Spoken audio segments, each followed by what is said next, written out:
কখনো স্ত্রীর চোখে পানি ঝরতে দিবেন না, কারণ নবীজি সাল্লাল্লাহু আলাইহি ওয়াসাল্লাম বলেন, স্ত্রীর চোখে পানি ঝরলে সেই সংসারে বরকত কমে যায়, রুজি রোজগার কমে যায়।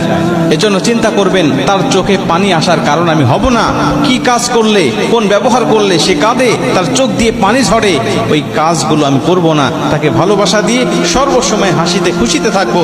যেই সংসারে স্বামী স্ত্রী হাসি খুশি থাকে, ও সংসারে যদি অভাবও থেকে থাকে, তাদের মতো সুখী মানুষ আসমানের নিচে জমিনের উপরে আর কেউ হতে পারে। আপনারা বাসায় রাগারাগি করেন না তো? ভাবিদের সাথে রাগারাগি করবেন না।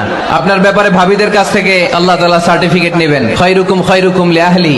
তোমাদের মধ্যে আল্লাহর কাছে ওই ব্যক্তি সবচেয়ে সেরা যে তার স্ত্রীর কাছে সেরা। এজন্য স্ত্রীর সাথে ভালো আচরণ করবেন, মুচকি হাসি দিয়ে কথা বলবেন। হাত কাপড় দিলেই আর এক বিছানি ঘুমালেই স্বামী হওয়া যায় না। স্বামী হতে গেলে স্ত্রীর মন বুঝতে হয়, স্বামী হতে গেলে স্ত্রীর দুঃখ কষ্ট জানতে হয় এবং দুঃখ কষ্ট দূর করে সুখের ব্যবস্থা করে দিতে হয়। সেই স্ত্রীকে অবহেলা না করে নিজের স্ত্রীর যত্ন নেন, নিজের স্ত্রীকে বেশি বেশি ভালোবাসা দেন। দেখবেন শেষ বয়সে এই স্ত্রী আপনাকে দ্বিগুণ ভালোবাসা ফিরিয়ে দিবে। শেষ বয়সে এই স্ত্রী আপনাকে প্রথম দিনের মতোই ভালোবাসবে। আপনার